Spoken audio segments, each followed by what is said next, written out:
Alors, je voudrais commencer par une petite remise à jour.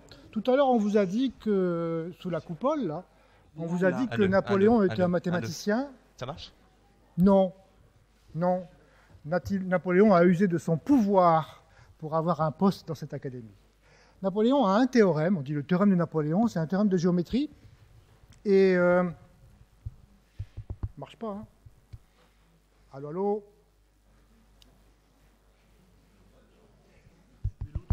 Allô, allô? Ça marche. Ça marche? Bon. Alors, Napoléon donc a démontré un théorème. Puis si on gratte un peu, on se rend compte que non, c'est pas lui qui l'a démontré. Vous savez qu'il a fait une petite visite en Italie avec une armée et il en a profité pour piquer des œuvres d'art un peu partout en Italie, mais aussi pour piquer quelques théorèmes. Alors vous l'avez là, Napoléon. C'est l'un des rares, on vous l'a dit tout à l'heure, quand on est élu à l'Académie, c'est pour toute sa vie. Mais il y a quelquefois des exceptions. Napoléon a été viré de l'Académie lors de la Restauration. Et puis ici, vous avez un de mes héros, Monge, grand mathématicien, un type extraordinaire, qui a considéré que les mathématiques devaient être au service du peuple. Et quand c'était la Révolution française, il s'est mis à travailler pour le peuple, les mathématiques pour le peuple. Et ce que j'aime bien chez lui, c'est qu'il ne terminait jamais une de ses conférences, ou jamais un de ses cours, car c'était un grand enseignant, sans crier « Vive la République !» Sauf qu'après, Napoléon est arrivé, et il a charmé Monge. Et Monge est tombé sous le charme de Napoléon, et Napoléon l'a chargé d'aller en Italie pour aller piquer les œuvres d'art des Italiens. Donc, lors de la Restauration, c'est très drôle d'ailleurs, vous avez ici les deux qui ont les bustes les plus proches du président, sont les deux qui se sont fait virer par Louis XVIII. Alors revenons à nos moutons. Vous avez vu, j'ai mis comme titre « Un homme pourra-t-il courir un jour 100 mètres en moins de 9 secondes ?» Alors, la bonne nouvelle, c'est que d'habitude, quand je pose des questions de maths, j'arrive pas à y répondre, mais là, c'est une question qui n'est pas de maths, et je peux y répondre, la réponse est non. Alors, mon exposé est terminé. Alors, c'est très simple. Bravo, bravo, bravo, bravo. Excellent. Bravo. Alors, Excellent. voilà, c'est gentil d'être venu. Alors, en fait, c'est un prétexte, ce titre, pour vous parler un tout petit peu de mathématiques, pas trop, parce que je sais bien que vous n'êtes pas tous volontaires pour être venus ici. Et puis, vous n'aimez pas tous forcément les maths. Alors, je me suis dit que, à propos d'un thème de cette nature, on pourrait peut-être discuter un tout petit peu des probabilités. Pourquoi les probabilités sont importantes? Pourquoi les probabilités peuvent être utiles dans votre vie? Et pourquoi ce sont en quelque sorte les mal-aimés? Les profs de maths n'aiment pas les probas. Je ne sais pas si vous avez déjà remarqué ça. Hein. Donc on va essayer de discuter un peu de ça, comment les probas peuvent nous aider à comprendre un peu mieux, le monde qui nous entoure. Alors commençons donc par 1936. Vous avez ici Jesse Owens, grand champion, qui aux Jeux Olympiques de 1936 à Berlin bat 4 médailles d'or. Le 100 mètres, le 200 mètres, le 4 fois 100 mètres et la longueur. 1936, Berlin, 1936. Il se passe des choses en 1936 à Berlin. Hein, c'est le moment où Hitler commence à prendre le pouvoir et c'est le moment où le sport et la politique commencent à se mêler. Et je vais vous montrer justement la course des 100 mètres.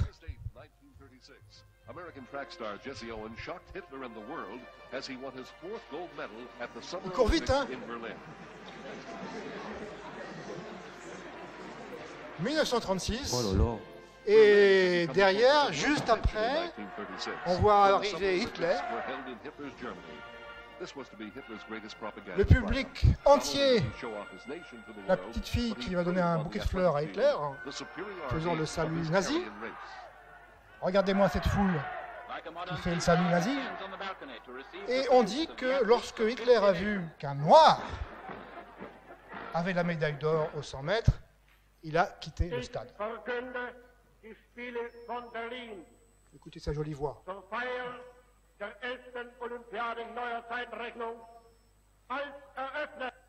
Quelle horreur. Sport, politique, science et politique aussi. Vous savez, je vous l'ai montré. Politique, science. Il ne faut pas penser que les maths, ça se passe dans le ciel, comme ça. Les maths sont mêlées à la politique. Le monde et la science sont toujours en contact. Alors passons maintenant au second. Usain Bolt, 2009. 9 secondes 58. C'est extraordinaire, c'est un prodige ce type. Hein. Alors je vais vous montrer sa course. Décollage imminent. C'est pas tout à fait pareil que Jesse Owens. Hein.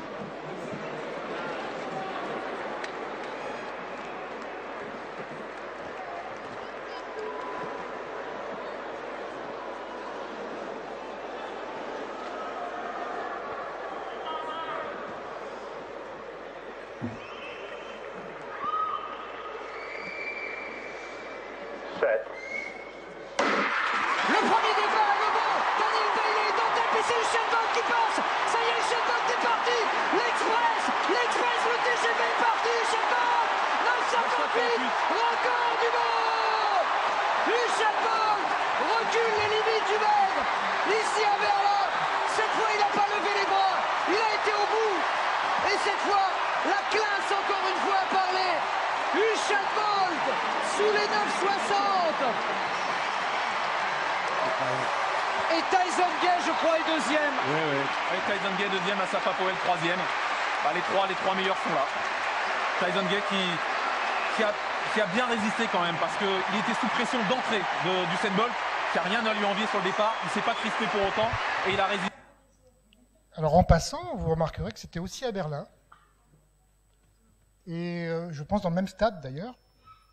Et une belle revanche, non? Deux noirs qui gagnent le 100 mètres. Alors, voici la liste de l'évolution, en quelque sorte, des records du monde du 100 mètres depuis 1912. Vous voyez, en 1912, un certain Don Lippincott courait en 10 secondes 6, et puis du côté de 31 octobre 54, par exemple, 10 secondes 2, et puis on est arrivé aux 10 secondes en 68, et puis 9 secondes 9 en 75, et vous voyez, les records, bien sûr, s'améliorent peu à peu, et de plus en plus lentement, bien sûr. C'est de plus en plus difficile de faire mieux que tous ceux qui étaient avant vous. Et c'est cette progression que j'aimerais discuter avec vous. Comment des records évoluent? À quelle vitesse est-ce qu'ils évoluent? Et est-ce qu'on peut faire une espèce de prédiction, peut-être sur l'avenir, en suivant ce qu'on sait du passé? Est-ce qu'on peut deviner jusqu'où on ira? Voilà la question que je voudrais débattre avec vous. Et voici la liste des records qui sont en quelque sorte mesurés au centième de seconde près. Vous voyez, on mesure de manière électronique les performances des sportifs depuis 1968. Et vous voyez qu'on est passé de 9,95 à 9,58 le 16 août 2009. Et vous remarquez aussi que Usain Bolt a gagné 3 records consécutivement, hein, en 2008, 2008, 2009. 9,72, 9,69, 9,58. Où cela va-t-il s'arrêter? Alors, je ne suis pas Madame Soleil, je ne vais pas répondre vraiment à ça. Mais ce que je voudrais faire, c'est vous parler de probabilité et vous dire qu'est-ce que les mathématiciens, les statisticiens, les probabilistes peuvent dire sur ce genre de choses. Comme l'a dit Alain Jacques, bon, ce n'est pas du tout ma spécialité, hein, je ne suis pas du tout spécialiste en probabilité, mais j'ai pensé que c'était une bonne occasion de parler à des élèves de lycée, de leur expliquer que les maths parfois parlent de choses qui ne sont pas des certitudes. Regardez. Vous avez ici la liste, le graphique en quelque sorte, du record du monde du 100 mètres depuis 1880 jusqu'en 2009. Et ça diminue. Est-ce qu'on peut la prolonger? Est-ce qu'on peut savoir jusqu'où ça va aller? Est-ce qu'on peut extrapoler, comme on dit en science? Est-ce qu'on peut deviner jusqu'où ça ira? C'est ça que je voudrais discuter avec vous. Alors, avant de faire ça, je voudrais vous parler un tout petit peu, pas longtemps, de philosophie. La philosophie, vous l'aborderez l'année prochaine en terminale. Vous verrez, c'est une expérience assez passionnante. Mais parmi les choses qu'on apprend en philosophie, en général en terminale, il y a ce paradoxe qui a perturbé les philosophes, mais aussi les scientifiques et les mathématiciens pendant très longtemps. C'est ce qu'on appelle le paradoxe de Zénon.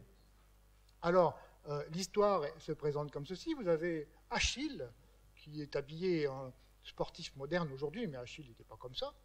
Et Achille fait la course avec une tortue. Alors, ceci est décrit dans un dialogue de Platon, donc il y a très très longtemps, 4 siècles avant Jésus-Christ. Et dans ce dialogue, Zénon essaye d'expliquer que le mouvement est impossible.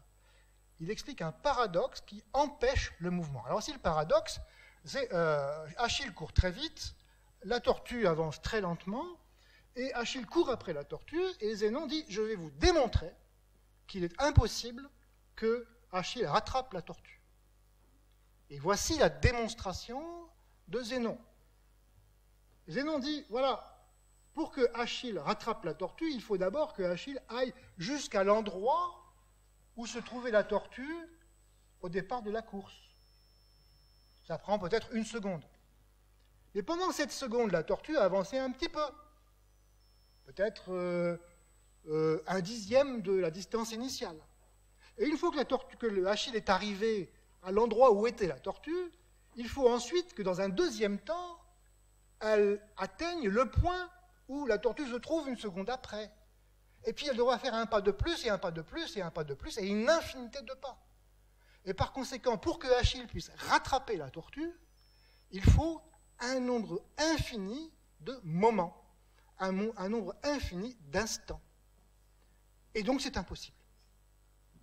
Vous voyez, le concept d'infini, qui est vraiment au cœur des mathématiques, est une chose qui vous est assez familière, bien que, c'est compliqué l'infini. Et lorsque vous ferez de la philosophie, vous allez réfléchir à ce que veut dire l'infini, et vous allez comprendre que c'est beaucoup plus compliqué que ce qu'on peut penser. Alors pour un mathématicien, c'est très facile. On dit, ben c'est simple. D'abord, il fait 1 mètre, après il fait 1/10 de mètre, après il fait 1/100 de mètre, après il fait 1/1000 de mètre, c'est-à-dire qu'il fait 1,1111111 mètres avec une infinité de décimales. Pour nous, ça ne nous dérange pas trop, mais quand on y pense au travail gigantesque, intellectuel, qui a dû être fait pendant plus de 2000 ans, pour arriver à comprendre qu'est-ce que ça veut dire une infinité de décimales. Quand on y réfléchit, ça donne le vertige. Une infinité de décimales, si vous pensez à pi, racine de 2, tous ces nombres compliqués, qui ont une infinité décimale, on ne sait pas ce que ça veut dire l'infini. Bon, dans le cas présent, c'est facile, c'est 19e. Si vous divisez 10 par 9, vous allez obtenir 1,1111, etc.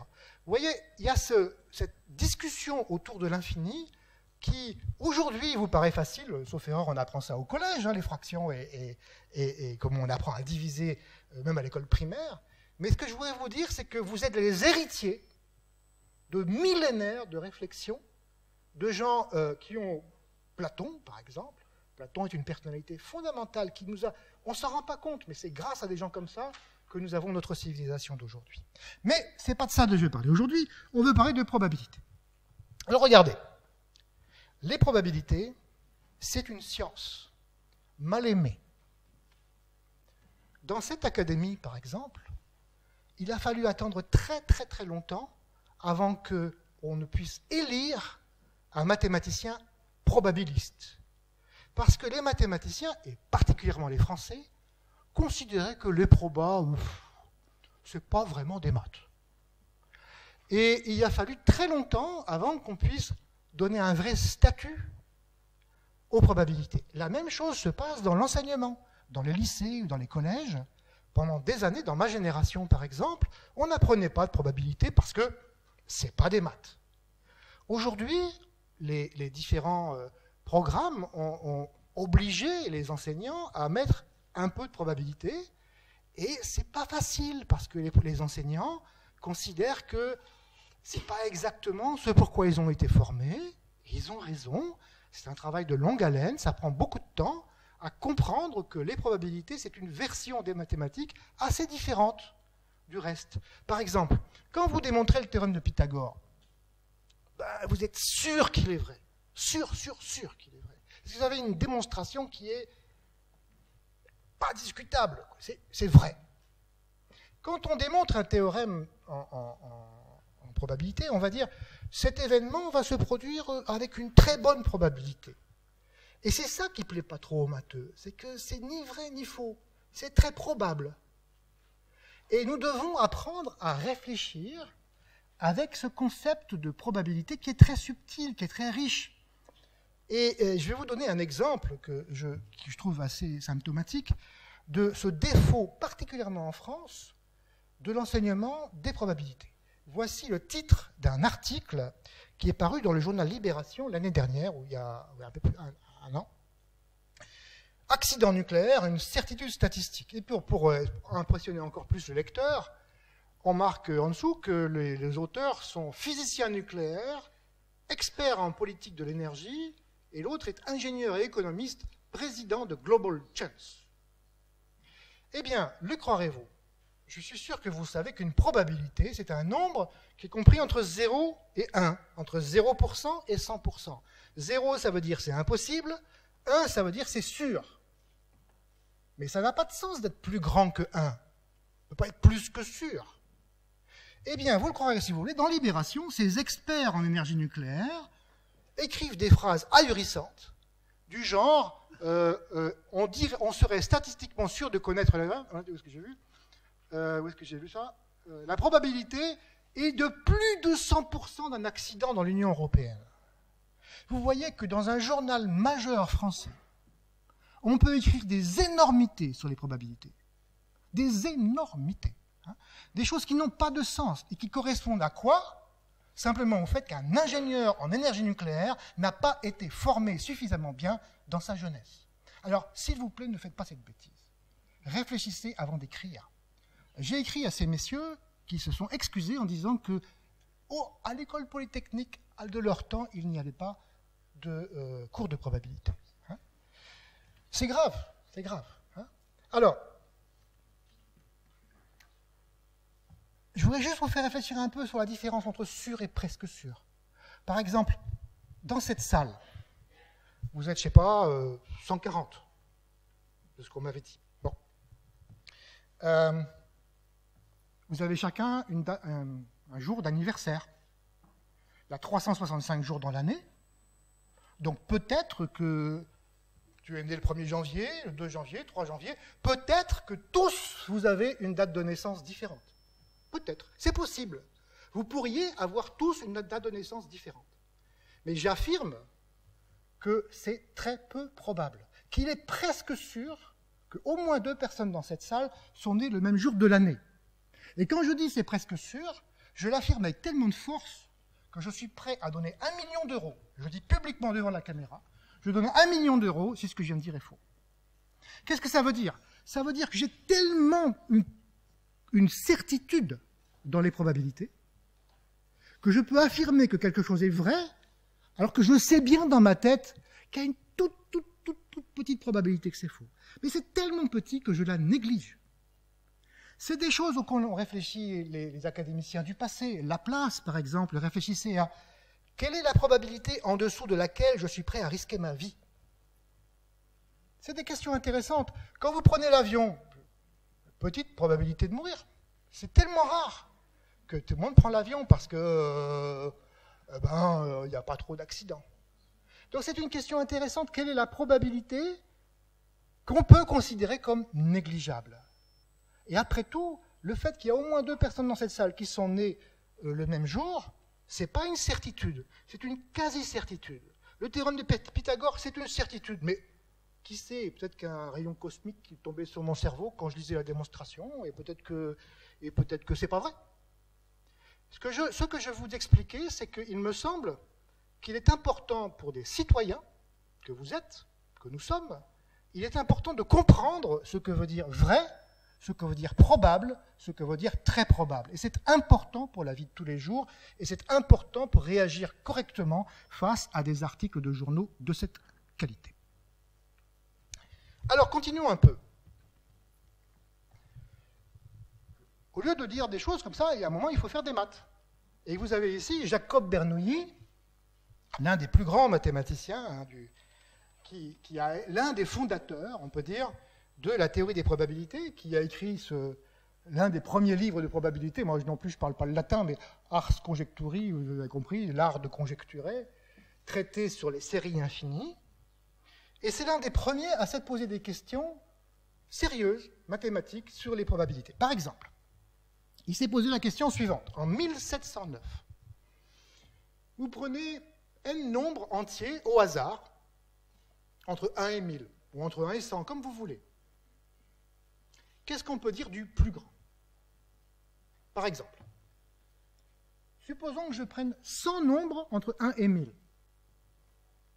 Et je prends le plus grand d'entre eux, le champion.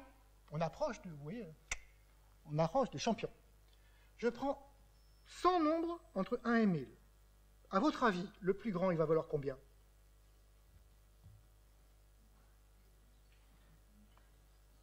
Je vais demander au plus jeune. Ah bah je ne sais pas, monsieur. Je ne sais pas, monsieur. Alors, à votre avis, je prends 100 nombres entre 1 et 1000. Bon, on va dire, si on prend 2, vous feriez quoi comme pari? Qu'est-ce que vous en pensez?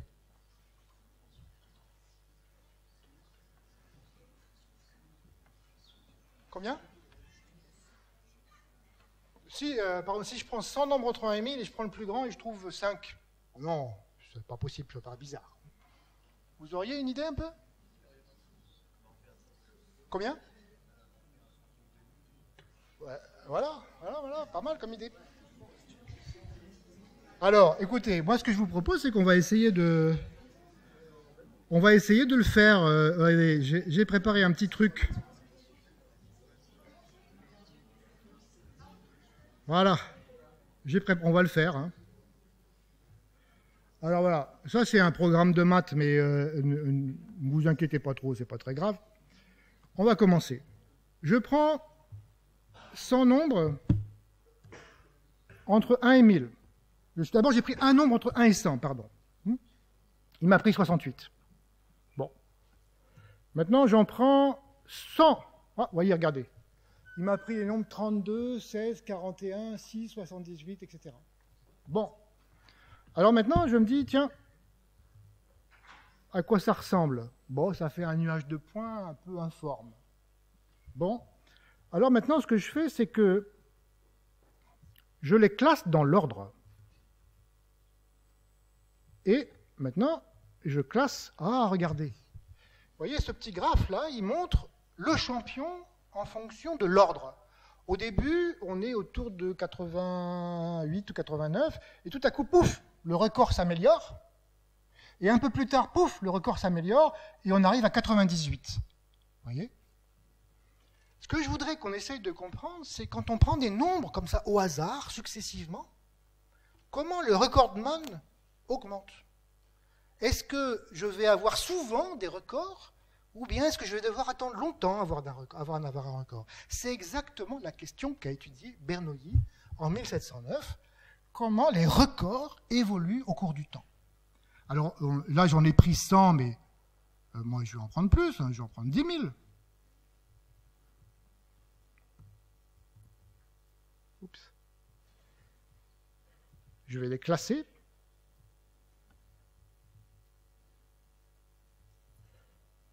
Et puis, hop, oh, regardez comme c'est bizarre. Là, c'est différent. Là, c'est bizarre, on est arrivé au record tout de suite. Le recordman est arrivé tout de suite, et puis après, pendant 10 000, il ne se passe rien. Il ne se passe rien, il n'y a pas eu de record. C'est un peu comme le record du 100 mètres, il y a des longues périodes où personne ne fait de progrès. Est-ce qu'on peut comprendre tout ça? Alors, ce que j'ai fait, c'est que j'ai fait une moyenne. Je vais vous montrer une moyenne, regardez.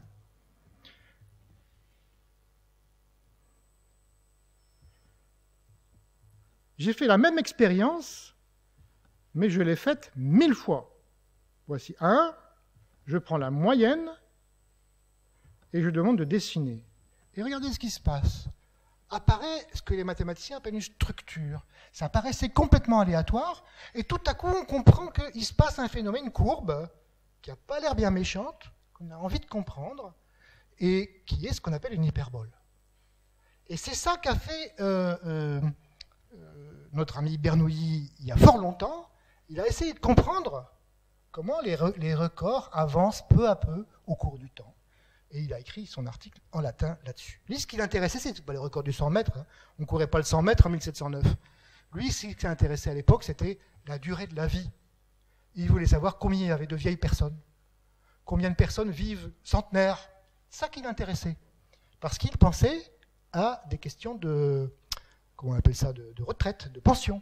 Combien faut-il mettre d'argent dans la caisse pour pouvoir financer les vieux jusque les académiciens, jusque leurs âges avancés. C'était une question intéressante et qui était assez concrète.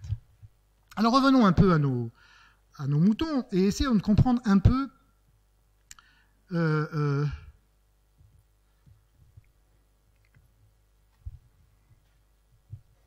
Alors, en fait, c'est un sujet de mathématiques extrêmement actuel. Il y a des laboratoires entiers aujourd'hui qui travaillent là-dessus, en particulier à Toulouse, un laboratoire, une équipe qui travaille sur ces questions. C'est ce qu'on appelle la théorie des valeurs extrêmes.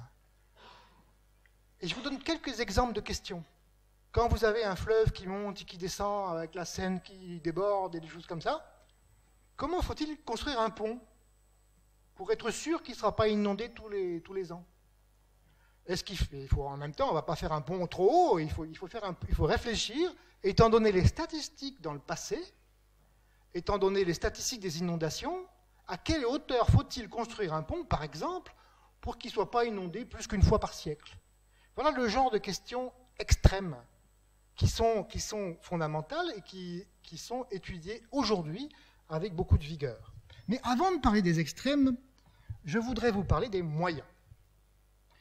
Il y a très peu de gens qui courent le 100 mètres en moins de 10 secondes. Hein. Je sais pas, peut-être, moi je sais pas, mais il y a peut-être sur cette planète, il y a combien de personnes qui courent en moins de 10 secondes 30? Est-ce que je me trompe? 30? Pas toi?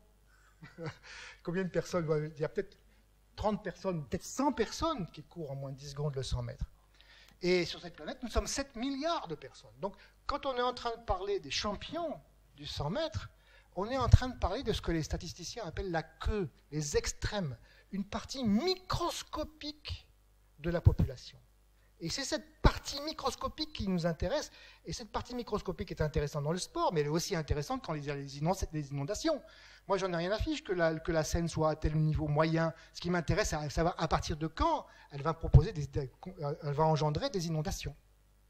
Mais donc, avant de discuter avec vous de valeurs extrêmes, qui est vraiment le sujet d'aujourd'hui, les champions, je voudrais vous parler des normaux, des gens moyens. Alors j'ai mis ici deux portraits. À gauche, vous avez Gauss, hein, le grand mathématicien allemand, l'un des plus grands. J'ai pris sa photo jeune, parce qu'il a été productif extrêmement jeune, et toute sa vie, c'est un type absolument extraordinaire, probablement l'un des quelques plus grands mathématiciens de tous les temps. Et à droite, vous avez Laplace, avec sa belle médaille, je ne sais pas ce que c'est comme médaille. Laplace, protégé de Napoléon d'ailleurs, protégé de Napoléon, qui était aussi un très très très grand mathématicien. On l'appelait souvent le Newton français. Et ces deux-là, en compétition d'ailleurs, ont établi l'un des plus grands théorèmes de la théorie des probabilités, qui explique le comportement, non pas des extrêmes, non pas des records, qui m'intéressent aujourd'hui, mais qui explique le comportement des moyens. C'est la fameuse courbe en cloche. Vous voyez, là, j'ai pris une petite expérience. On fait tomber des billes sur des clous, et puis les billes, bon, et puis elles tombent dans des rigoles, et on regarde ce qui se passe. Et ça se passe vraiment au hasard. Et il se trouve que, après un certain temps, la disposition des billes au fond de la cuvette prend toujours la même forme de la même courbe en cloche. C'est ce qu'on appelle la courbe en cloche de Gauss, Mais comme on est en France et comme on est à l'Institut, on devrait dire la courbe en cloche de Laplace, puisque Gauss, il n'a pas fait grand-chose de la question, c'est plutôt Laplace. Et c'est l'un des plus grands théorèmes des probabilités qui explique que cette courbe, qui a une certaine équation, que je ne vais pas vous écrire parce que je n'ai pas envie de vous mettre des équations trop précises, et ça ne vous intéresserait pas, ce n'est pas le but d'aujourd'hui, cette courbe est caractéristique du hasard. Là, voilà cette courbe. C'est ce qu'on appelle la courbe en cloche. C'est une courbe qu'on voit partout en probabilité, qui arrive toujours quand on ajoute beaucoup de fois des phénomènes aléatoires. C'est un bon exemple pour illustrer cette citation de l'un des plus grands probabilistes de l'histoire, Kolmogorov, un grand mathématicien russe. Voici ce qu'il dit, et qui doit illustrer ce que je vous dis tout à l'heure, que les probabilités sont parfois presque aussi sûres que le sûr. Voici ce qu'il dit. La valeur scientifique de la théorie des probabilités tient en ceci. Un grand nombre de phénomènes aléatoires, dans leur action collective, créent un phénomène qui n'a plus rien d'aléatoire. Tous ces petits clous qui font rebondir les billes, chacun d'entre eux est un truc aléatoire. Il y en a beaucoup, et la conjonction de tous ces petits clous engendre cette courbe en cloche qu'on voit partout, qui est, comme on dit, universelle. C'est remarquable, c'est un théorème fondamental que la courbe en cloche est partout. Elle est universelle, elle est le résultat d'une action d'un grand nombre de phénomènes aléatoires. Alors je vais vous montrer une petite chose sur la courbe en cloche que je trouve intéressante. Regardez, j'ai dessiné en bleu une courbe en cloche. C'est peut-être la distribution des records individuels du 100 mètres. La plupart des gens mettent... combien vous mettez au 100 mètres, vous ? 15 secondes? C'est ça à peu près ou? Voilà, 15, voilà. Je sais pas, hein, ça dépend, voilà. Alors, voilà, vous voyez, on va dire que le maximum, la plupart des gens, ils sont à 15 secondes au milieu, et puis Usain Bolt, il est tout à droite, là. Hein, et puis là, il y a ceux qui courent pas vite, à gauche. Hein. Donc, j'ai mis en bleu la distribution des records personnels du 100 mètres. Et en rouge, j'ai pris la même courbe, mais décalée un tout petit peu vers la droite, un tout petit peu. Peut-être que c'est la distribution d'une population légèrement différente. Je vous dirai après un exemple. Alors, les courbes sont presque pareilles. Si on regarde ce qui se passe au niveau des valeurs moyennes, c'est presque pareil. Mais regardez, moi, ce qui m'intéresse aujourd'hui, c'est les champions, les élites, les meilleurs. Donc, ce qui m'intéresse, c'est ce qui se passe à droite, tout à droite. Et regardez ce qui se passe à droite. Si je zoome à droite, je vois ceci. Donc, les deux courbes étaient très proches, presque aucune différence. Et si je regarde au bout, dans leurs élites, dans leur queue, comme disent les statisticiens, quand je regarde au bout, la différence est devenue gigantesque. Le rouge est devenu prédominant par rapport au bleu. Et c'est quelque chose que vous devez avoir en tête. C'est un des enseignements des probabilités. Deux populations très proches ont souvent des élites très différentes. Réfléchissez un peu à ça. Alors, je vous donne un exemple qui vaut ce qu'il vaut et qui est probablement tout à fait discutable. Il ne faut pas dire les noirs courent plus vite que les blancs. Non, c'est pas vrai. Ils courent un petit peu plus vite. Et c'est pour ça que dans les élites, c'est que des noirs qui sont les champions. Hein, c'est pas un phénomène raciste ou quoi que ce soit. Des populations légèrement différentes se comportent très différemment quand on les inspecte tout au bout de leurs élites ou réciproquement des plus mauvais. C'est un enseignement des probabilités que je trouve intéressant.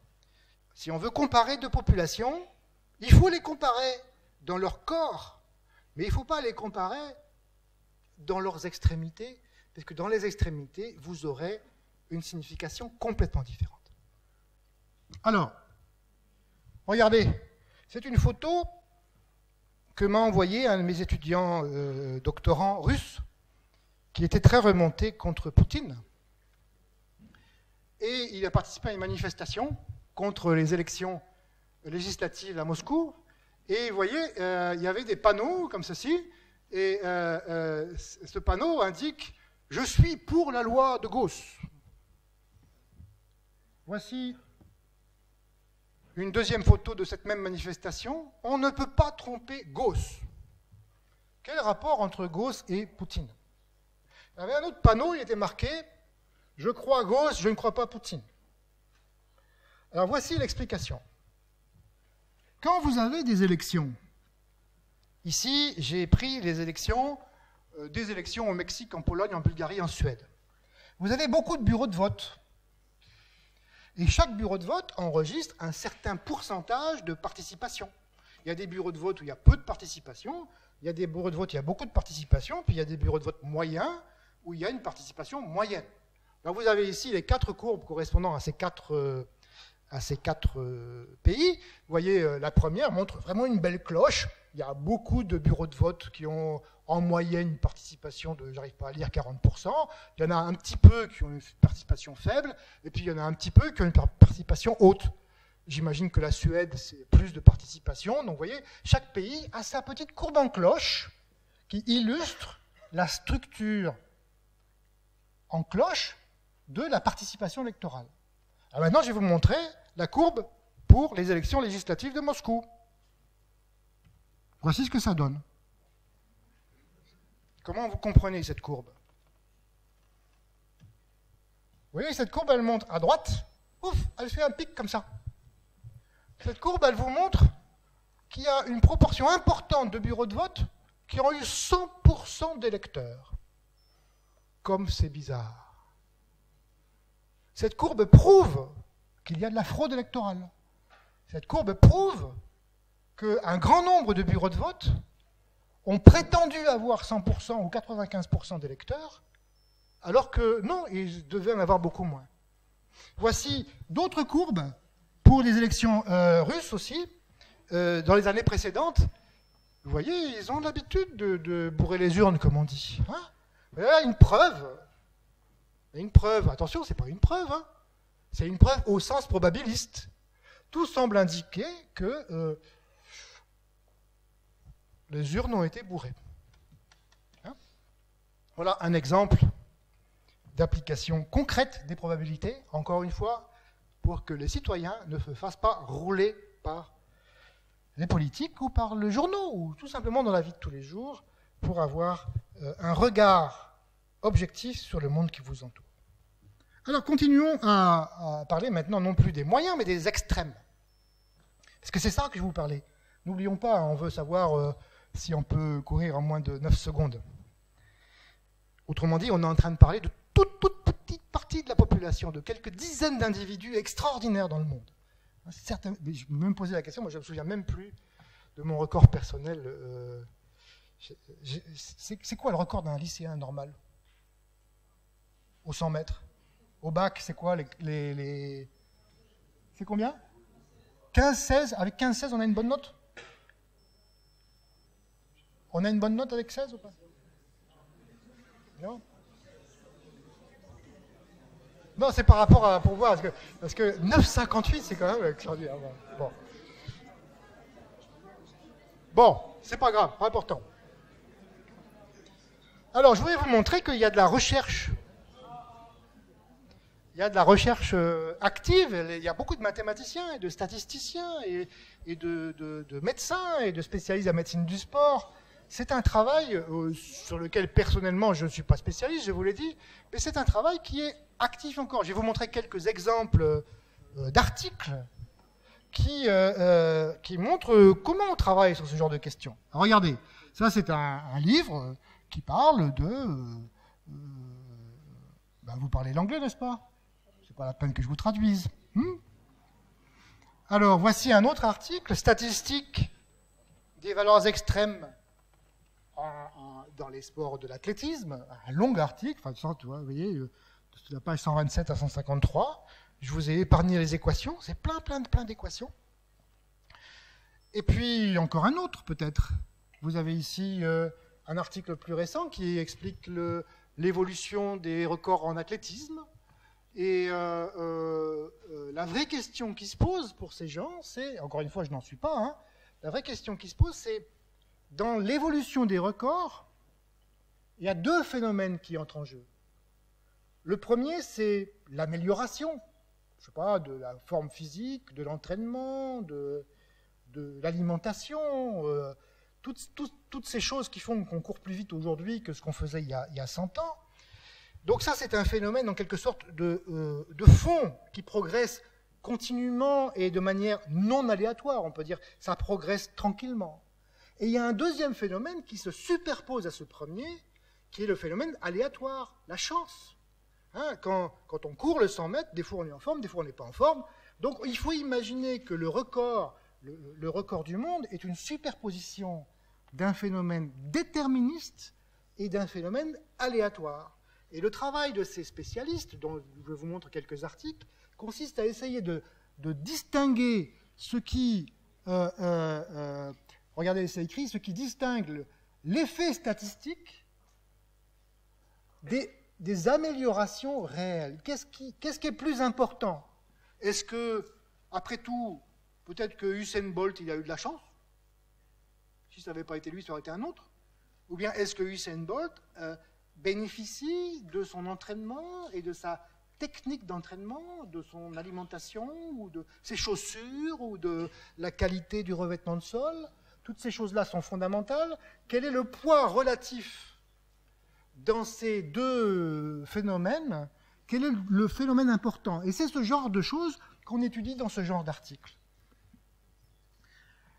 Voici un article aussi qui essaye de trouver la vitesse limite d'un homme sur 100 mètres.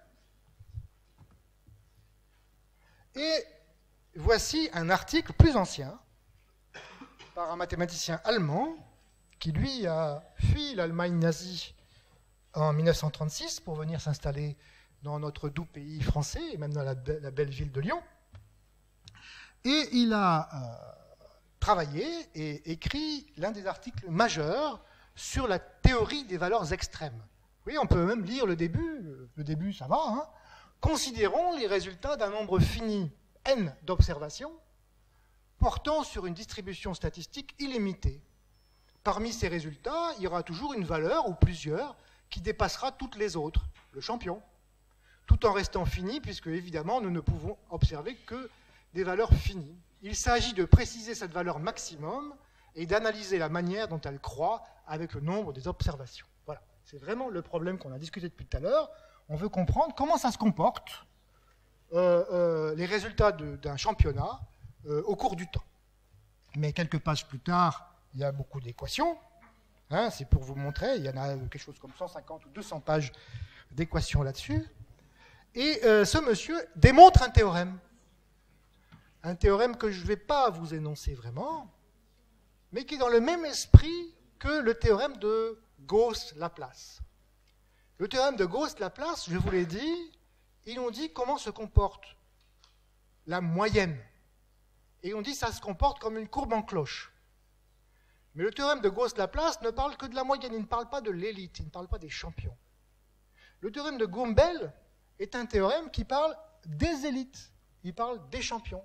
On prend 7 milliards de personnes, on en oublie tous, sauf ceux qui courent le 100 mètres en moins de 10 secondes, et c'est eux qu'on regarde. C'est seulement eux qu'on regarde, et on pose la question, quelle est leur distribution statistique à eux? Et le théorème absolument incroyable, je vais vous montrer après, c'est qu'il trouve une forme qui n'est pas la courbe en cloche. Vous avez ici une espèce de courbe qui est un peu déformée sur la droite. Hein. Ça s'appelle la courbe de Gumbel. Hein. Elle a une équation, je ne vous la donne pas. Hein. Elle a une équation précise. Et le théorème de Gumbel, c'est que dès qu'on prend un grand nombre d'observations et qu'on regarde comment se comportent les champions au cours du temps, eh bien, ils vont se distribuer suivant une courbe qui est la courbe de Gumbel et qui est explicite et qui est universelle. De la même manière que la courbe en cloche de Laplace est universelle, la courbe de Gumbel est également universelle. Donc c'est un théorème absolument général qui permet de comprendre les phénomènes rares par opposition aux phénomènes fréquents. Alors regardez le genre de conclusion que les articles en tirent. Ils font des calculs, ils font des tas de choses. Je ne vous garantis pas que j'ai tout lu. Et voici, voilà, vous avez le tableau de les records absolus, ceux qu'on ne dépassera jamais. Alors, ça vaut ce que ça vaut, hein, c'est ce que disent ces statisticiens. Hein. Regardez, pour le 100 mètres, c'est la première ligne, ces messieurs, les auteurs de cet article, disent que pour les hommes, c'est 9 secondes 29. On ne fera jamais mieux que 9 secondes 29, selon eux. Hein. On ne fera jamais mieux que 9 secondes 29. Et pour les femmes, c'est la partie droite, les femmes ne feront jamais mieux que 10 secondes 11. Alors, on peut demander peut-être aux meilleurs experts, et les meilleurs experts c'est qui? C'est Usain Bolt. On lui a demandé, qu'est-ce que vous en pensez? Selon vous, quel est le record absolu? Et Usain Bolt a répondu que, lui il a fait 9,58, je vous rappelle. Usain Bolt a répondu qu'il pense qu'aucun homme ne descendra en dessous de 9,40. Et que l'homme qui le fera, ce sera lui. Alors il faut savoir si on préfère l'opinion de Usain Bolt ou si on préfère ce tableau mathématique. J'en sais rien, c'est pas très important en soi. C'est un peu un exercice académique pour comprendre l'usage des statistiques. Alors vous avez les autres disciplines, le 110 mètres haies, le 200 mètres, 400 mètres, 800 mètres, etc. Le saut en hauteur. Tiens, j'ai lu tout à l'heure dans le journal que le record du monde du 100 mètres, du saut en hauteur en salle a été battu ce matin. Hein. Bon, et pas par Usain Bolt. Hein. Bon. Et voilà. Donc vous voyez, ce genre d'attitude face aux statistiques, aux probabilités, on peut en penser ce qu'on en veut. On peut dire, on verra bien, peut-être qu'ils se sont trompés, mais ça fait avancer le débat, la discussion. On ne parle pas de certitude, personne n'a dit c'est sûr. Les gens disent c'est presque sûr, c'est ce que je pense que. Hein? Alors, j'ai presque terminé. Je voulais, pour terminer, vous donner un autre exemple d'un article qui m'a mis en colère. Moi, je me mets souvent en colère. Bon. Un article dans la presse qui m'a mis en colère. C'est, pour le coup, deux scientifiques économistes, économétrie, comme on dit, qui ont écrit un article dans le Washington Post. Et le titre, c'était « Le diable est dans les chiffres ». Et leur but était de prouver que les élections en Iran avaient été frauduleuses. Et voici ce qu'ils ont fait comme méthode pour prouver que les élections étaient trichées. Dans ces élections législatives, il y avait, je crois, 156, si je me souviens bien, ou 156 bureaux de vote. Et les journaux ont publié les résultats des 156 bureaux de vote. Donc chaque bureau de vote avait un certain nombre de votes pour M. X et un certain nombre de votes pour M. Y, par exemple. Et ce qu'ils ont fait, c'est qu'ils ont regardé le chiffre des unités pour chaque bureau de vote. Bizarre. Ce qui est important, c'est le chiffre de milliers. Mais ils ont regardé le chiffre des unités. Et ils se sont dit, si les élections étaient justes, les chiffres des unités devraient être aléatoires. Il n'y a pas de raison que celui qui vote pour M. X, que ça termine par un 3 ou par un 7 ou par un 4. Et donc ils ont regardé juste les chiffres des unités et ils ont vu que, selon eux, ce n'est pas aléatoire. Et ils ont mis ça en parallèle avec des études psychologiques. On va tenter le coup. Dis-moi un nombre entre 1 et 10. Raté. Il semblerait que presque tout le monde dit 7. Il semblerait que quand on demande aux gens de choisir un nombre, on ne les choisit pas de manière uniforme. Il y a certains nombres que nous préférons. Je ne sais pas pourquoi. Il semble que c'est le 7 qui est le champion. Et quand on demande aux gens, et c'est assez standard, si on fait des grandes études statistiques, il y a des nombres qu'on n'aime pas. Il y a des nombres qu'on aime bien. Et allez savoir pourquoi le 7 fait partie des nombres qu'on aime bien. Eh bien, ces auteurs, ces statisticiens, ces économétristes, ont regardé les chiffres des unités, des résultats des 156 bureaux de vote en Iran, et ils ont constaté qu'il y avait beaucoup de 7. Qu'est-ce qu'ils en ont conclu? Ils en ont conclu que ces chiffres avaient été inventés par un humain. C'est un humain qui a inventé les chiffres pour la presse. Et donc, ces auteurs concluent que l'élection est truquée. Alors, je vais vous montrer quand même que c'est complètement pipeau. Voici ce qu'ils écrivent. Ces chiffres paraissent suspects. Nous trouvons trop de 7 et pas assez de 5. Dans les unités, encore une fois, les unités des résultats. On espère trouver chaque chiffre dans 10% des cas, mais dans les provinces d'Iran, le chiffre 7 apparaît dans 17% des cas et on a seulement 4% pour le chiffre 5. De tels écarts à la moyenne, avec un pic à 17% et un creux à moins de 4%, sont très peu probables. Moins de 4% des élections non frauduleuses produiraient de tels effets. Autrement dit, ils essayent de justifier la fraude par une distribution suspecte des chiffres des unités. Mais si on fait un petit exemple, je crois que je l'ai prévu ici, je vais prendre, où est-ce que c'est? Iran. Voilà. Hop, regardez, je vais prendre 153 nombres au hasard entre 1 et 10. Voilà, j'ai pris 153 nombres au hasard entre 1 et 10. Et puis, je demande d'en faire l'histogramme. Oups là, il faut quand même que je retire ce truc-là. Voilà l'histogramme. Ben oui, c'est pas forcément un dixième pour chacun. Vous voyez, il y a un déséquilibre. Alors évidemment, regardez, là, le chiffre 6, il apparaît bien moins que le chiffre 1. Et si je recommence autrement, je recommence la même chose, j'ai un autre histogramme avec des autres variations. 153, c'est pas assez grand pour pouvoir conclure. Par exemple, si au lieu de prendre 153, j'en prends 150 000, ou alors on va prendre, j'en prends 100 000, je vais mettre un point virgule pour pas faire une grande... Hop, et maintenant je demande de faire l'histogramme. Ah ben voilà, s'il y avait eu 100 000 bureaux de vote, alors l'argument aurait eu un sens. Parce que sur 100 000 bureaux de vote, on peut espérer plus de constance dans les probabilités. 153, ce n'est pas suffisant. Et je trouve encore une fois qu'il est nécessaire que des citoyens comme vous ayez l'esprit ouvert pour ne pas vous laisser rouler par des gens qui se prétendent experts. Hein? C'est votre travail de lire avec intelligence et de critiquer ce qu'écrivent les experts. Ce n'est pas parce que l'auteur de cet article est docteur en je ne sais quoi, économie ou mathématiques ou peu importe, qu'il a raison.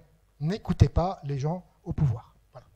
C'est mon message. Alors, c'est sur la caméra, je m'en fiche. Alors, j'ai fini, je voulais terminer par un exemple, un tout petit exemple historique, et qui va mettre en jeu un mathématicien que j'aime bien, c'est pour dire la vérité mon héros scientifique, et qui a été président de cette académie il y a fort longtemps. D'abord, je vous montre un portrait, c'est qui? C'est qui ce monsieur? Est-ce que quelqu'un connaît ce monsieur?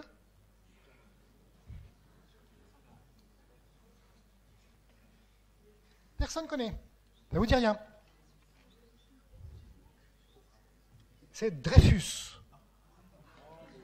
Dreyfus est ce militaire français qui a été accusé d'espionnage avec l'Allemagne à la fin du XIXe siècle et qui a engendré une espèce de problème majeur dans la France, en particulier parce qu'il était juif, et qu'on a accusé d'espionnage ce militaire, essentiellement pour des raisons antisémites, alors qu'il était innocent.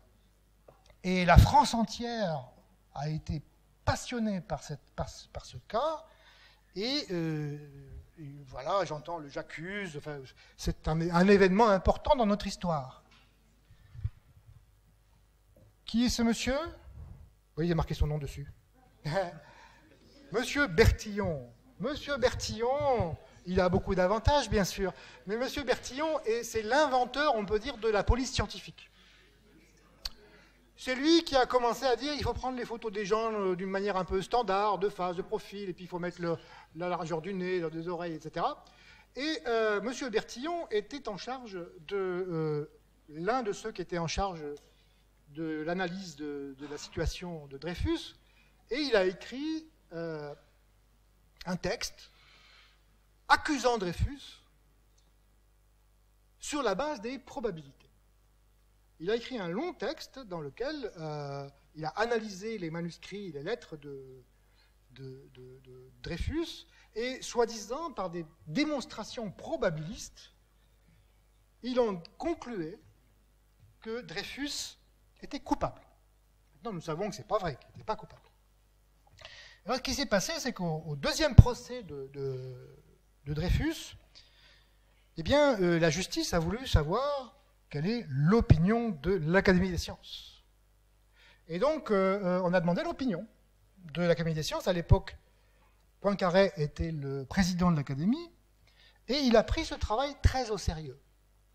L'usage des probabilités dans la justice. Est-ce qu'un juge peut prendre une décision sur la base d'un calcul de probabilité? Il l'a pris très au sérieux, il a invité ses copains Appel et Darboux, qui étaient aussi académiciens, à étudier la question, et il a écrit un rapport, très long d'ailleurs, très très précis, qui fait plus de 100 pages, où il analyse les calculs de probabilité de ce monsieur Bertillon. Et il conclut que c'est du pipeau complet. Et je voudrais juste vous montrer, pour terminer, la conclusion de ce rapport, qui sera aussi la conclusion de mon exposé. Et je voudrais que vous vous en souveniez un peu de ce message de Poincaré.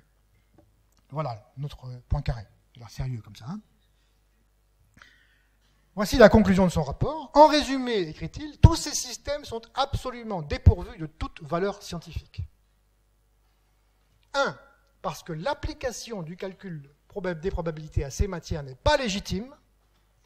2. Parce que la reconstitution du bordereau est fausse. Le bordereau, c'est le texte majeur par lequel on accusait Dreyfus. Et 3. Parce que les règles du calcul des probabilités n'ont pas été correctement appliquées. En un mot, parce que les auteurs ont raisonné mal sur des documents faux. Je trouve cette conclusion remarquable. Donc c'est signé Poincaré, Darboux, Appel. Je voudrais juste, donc, pour terminer, vous dire que les probabilités sont un outil merveilleux qu'il faut savoir manier. C'est une vraie partie des mathématiques, passionnante, mais qu'il faut savoir utiliser aussi correctement, sans tomber dans les défauts, ce que j'ai essayé d'illustrer aujourd'hui, avec les probabilités supérieures à 100% ou les accusations de Dreyfus. Petit message encore pour le monde enseignant, pour les enseignants. Les probabilités, c'est fantastique dans le sens que c'est une autre manière de penser. J'adore la géométrie, moi je suis un géomètre, c'est mon travail principal consiste à faire de la géométrie, j'adore la géométrie. Ce que je veux dire ne critique pas la géométrie. Ce que je veux dire, c'est que les probabilités, c'est une autre manière de penser, c'est une manière très riche, très, très productive, et qui, par ailleurs, est utile au quotidien dans la société, et en particulier pour les élèves que vous êtes, et qui ne seront probablement pas tous mathématiciens. Enfin, si, j'aimerais bien que vous soyez tous mathématiciens un jour, mais enfin, j'ai quelques doutes quand même. Hein. Donc, merci beaucoup.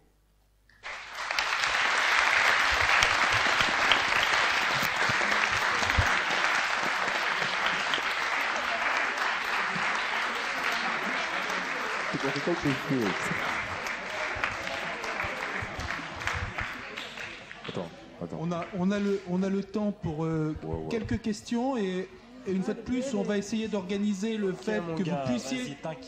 Ouais, ils sont dissipés. On va essayer d'organiser le fait que vous puissiez poser des questions ensuite, à distance. On a juste le temps maintenant pour quelques questions. Avant de finir, je voudrais juste vous demander quelque chose. C'est que lorsque vous quitterez la salle, vous le fassiez silencieusement, parce qu'il y a des gens qui travaillent dans les étages du dessous, donc ils sont très sensibles à ces problèmes de bruit. Ils ne sont pas très jeunes. Et comme on veut continuer à accueillir les élèves dans cette salle, il ne faut pas qu'il y ait de problème. Voilà. Donc, question. Oui, là. Alors, il y a une question? Non. C'est pas facile les questions.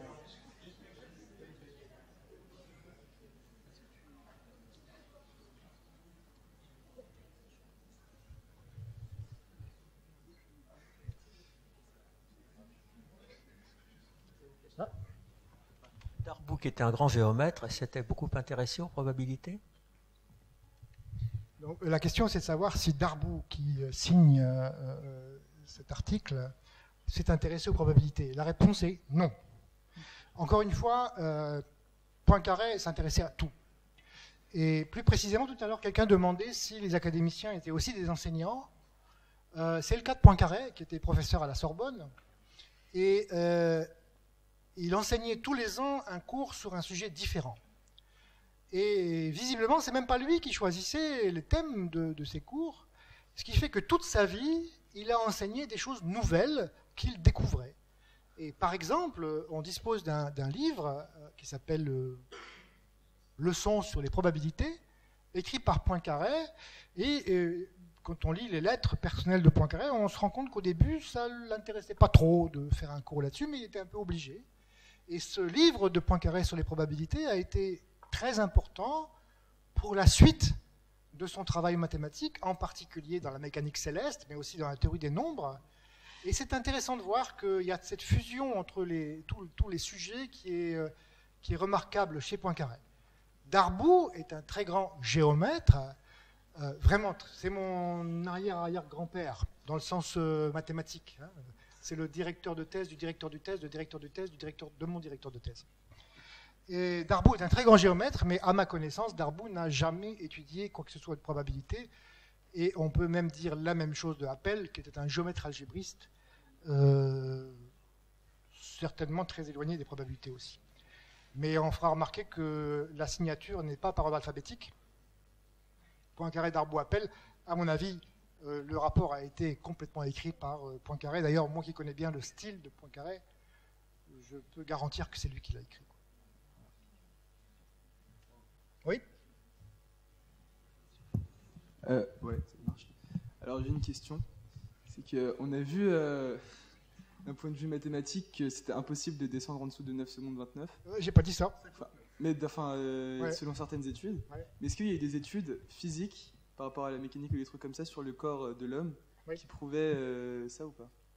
La réponse est oui. J'en ai vu, pour préparer cet exposé, j'en ai vu, il y a une bibliographie énorme. Hein. Il y a plein de gens qui ont étudié ça, même au niveau de la résistance des eaux, en fonction de l'alimentation, tout ça. Donc oui, il y a des études qui mènent à des résultats analogues à ça. Vous avez compris que là, ce qui est intéressant dans ce que je vous ai expliqué aujourd'hui, c'est que les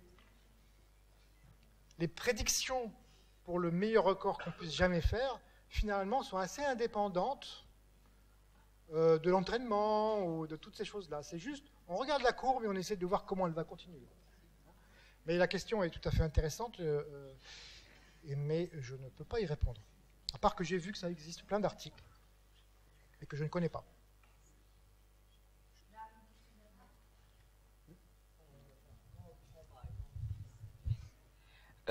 Quand on calcule une probabilité, des fois que c'est pas aléatoire, il y a aussi des facteurs qui viennent qui vont jouer sur le résultat. Est-ce qu'on peut les quantifier, ces facteurs-là, ou pas? Donc si je comprends bien la question, c'est est-ce qu'on peut quantifier une probabilité, c'est ça?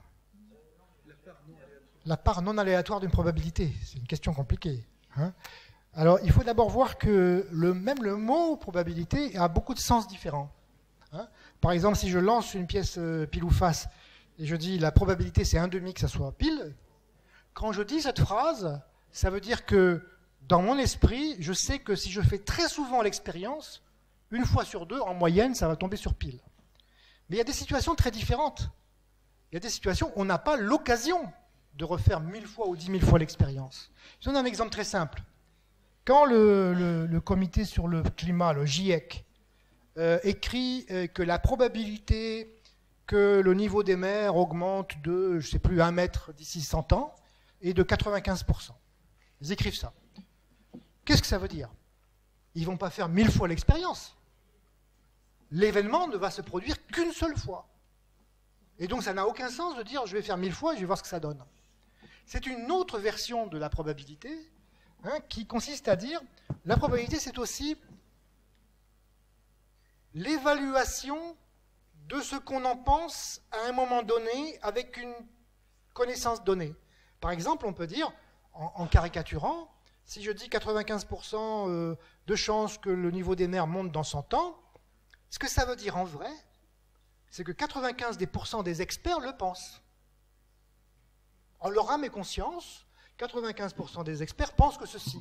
C'est un autre concept de probabilité qui est adapté à des situations non répétitives, qu'on ne peut pas refaire plusieurs fois. Et ce concept de probabilité subjective est beaucoup plus difficile à manier. Il existe, il a été analysé par beaucoup de gens. Par exemple, Laplace, dont je parlais tout à l'heure, il écrit une page intéressante, il dit « Quelle est la probabilité que le soleil se lève demain matin ?» Il fait un calcul, et puis il arrive à un truc précis. Et ce calcul, il est basé sur son expérience, ce qu'il sait, ce qui s'est passé dans le passé, etc. Mais demain matin, ça ne va arriver qu'une seule fois. Et donc ça veut dire que la théorie des probabilités est aussi armée pour discuter d'événements uniques et prend en compte une connaissance subjective. Et ça, c'est beaucoup plus difficile, et en particulier, à moins que je dise des bêtises, cet aspect des probabilités subjectives n'entre en aucun cas dans vos programmes de mathématiques au lycée, puisque c'est un peu plus difficile à manier. J'ai une autre question un peu voisine. Qu'est-ce que ça veut dire qu'il y ait 20% de chance pour qu'il pleuve demain? Voilà. Alors, voilà. Quand on dit il y a 20% de chance, par exemple, on regarde la télévision et ils mettent probabilité de pluie demain 20%. Ça veut dire la chose suivante. Ça veut dire que les ordinateurs de Météo France calculent le temps qu'il fera demain en résolvant des équations. Ils calculent, ils voient s'il pleut. Alors ce qu'ils font, c'est qu'ils recommencent le calcul avec des conditions initiales qui sont légèrement différentes, tout petit peu différentes de celles qu'on constate. Ils refont un calcul, ils voient s'il pleut. Et ils font 100 fois le calcul. Et si dans les 100 calculs, on trouve 20 fois la pluie, Météo France dit 20% de chance qu'il pleut. Donc ça ne veut pas dire, en soi ça ne veut rien dire. C'est exactement ce que je disais, on parle de probabilité subjective. Ça veut dire 20% des experts considèrent que, ça veut dire 20% des ordinateurs disent que, ça veut dire exactement comme pour le GIEC, c'est à un moment donné, une expertise donnée d'une communauté donnée pense que. Ce n'est pas du tout les probabilités dans le sens répétitif, comme on appelle fréquentistes. Ça n'est pas des probabilités du genre on va attendre 100 fois que demain arrive. Hein, c'est pas possible. D'accord, c'est à peu près la même chose. Donc c'est 20% des ordinateurs, enfin 20% des calculs ont mené à la pluie. Bon, eh bien, nous devons rendre la salle. Merci beaucoup à Étienne Gis.